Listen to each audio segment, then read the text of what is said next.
Hi everyone, welcome back to another video from Wake&Tech. Today in this episode we will be learning how to download and install ChatGPT application on your Android device.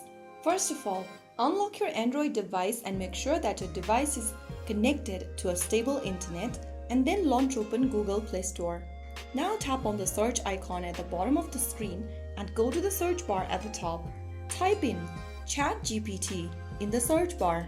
From the search result, look for this application from OpenAI and tap on the install button. Now wait for the application to download and install, which will take us several minutes depending upon your internet speed.